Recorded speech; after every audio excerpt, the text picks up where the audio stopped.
శ్రీనివాస్ అనే పేరుని గనక విశ్లేషణ గనక మనం చూసుకున్నట్టయితే Srinivas S3 R2 I1 N5 I1V6 A1 S3 ఇది చాలియన్ సిస్టమ్ ప్రకారం ఈ 9 గదులలో మనం ఫిల్ చేసినట్టయితే ఎస్ అనే అక్షరానికి 3వ నంబర్ వస్తుంది.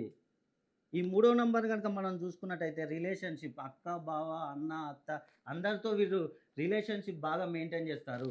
అదేవిధంగా 6ని కనుక చూసుకున్నట్టయితే 1, 2 ఇక్కడ 2ని చూసుకున్నట్టయితే సంతానం వీరికి కలుగుతుంది శ్రీనివాస్ అనే పేరు పెట్టుకున్న వారికి. అదేవిధంగా ఐని చూసుకున్నట్టయితే 1వ నంబరు 1 వివాహం శ్రీనివాస్ అనే అతనికి వివాహం జరుగుతుంది. అదేవిధంగా ఎన్ అంటే 5 ఈ 5వ నంబర్ని కనుక చూసుకున్నట్టయితే సొంత గృహం వీరు సొంత గృహం నిర్మించుకుంటారు. అదేవిధంగా వీని కనుక చూసుకున్నట్టయితే 6వ నంబరు ఈ 6వ నంబర్ అంటే మనకు చదువు వీరు అత్యద్భుతంగా చదువుతారు, ఉద్యోగాల వరకు వస్తారు. కాకపోతే ఉద్యోగం వరకు వచ్చేసరికి ప్రమోషన్లలో వీళ్ళకు పెండింగ్ పడుతూ ఉంటుంది. మనము ఈ ఫిల్ అయిన నంబర్లను ఇక్కడ చూసాం. ఫిల్ కాని నంబర్లను కనుక చూసుకున్నట్టయితే 4 రుణ బాధలు వీరికి ఎక్కువగా రుణ బాధలు ఉంటాయి, అప్పులు ఎక్కువగా ఉంటాయి. అదేవిధంగా మనం 7వ నంబర్ని చూసుకున్నట్టయితే వ్యాపారం వీరు ఏ వ్యాపారం చేసినా కన్స్ట్రక్షన్, రియల్ ఎస్టేటు, ఫుడ్కు సంబంధించిన ఏ బిజినెస్ చేసినా కూడా నష్టాలే.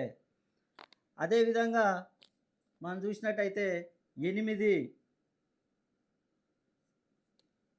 అంటే అనారోగ్యం ఆరోగ్యానికి సంబంధించి గుండె జబ్బులు, కీళ్ళ జబ్బులు, బీపీ, షుగర్ ఇట్లాంటి వ్యాధులు వీళ్ళకు ఎక్కువగా వస్తూ ఉంటాయి. అదేవిధంగా చూసుకున్నట్టయితే 9వ నంబర్ చూసుకున్నట్టయితే విదేశీ ప్రయాణాలు వీరు విదేశీ ప్రయాణాలు ఎన్నో సంవత్సరాల నుండి చేయాలని అనుకుంటారు. చాలామంది కొంతమంది విదేశీ ప్రయాణాలు చేస్తారు, కానీ అక్కడికి వెళ్ళినాక వీళ్ళకి ఏం ఫలితాలు ఉండవు. మీరు కనుక శ్రీనివాస్ అని పేరు పెట్టుకొని ఉన్నట్టయితే మీకు కనుక ఈ నష్టాలు ఏమైనా ఉన్నట్టయితే ఒక్కసారి మీ డేట్ ఆఫ్ బర్త్ నాకు పంపించండి. మీ పేరులో సంఖ్యాబలాన్ని పెంచి మీకు మంచి కరెక్షన్ ఇస్తాను.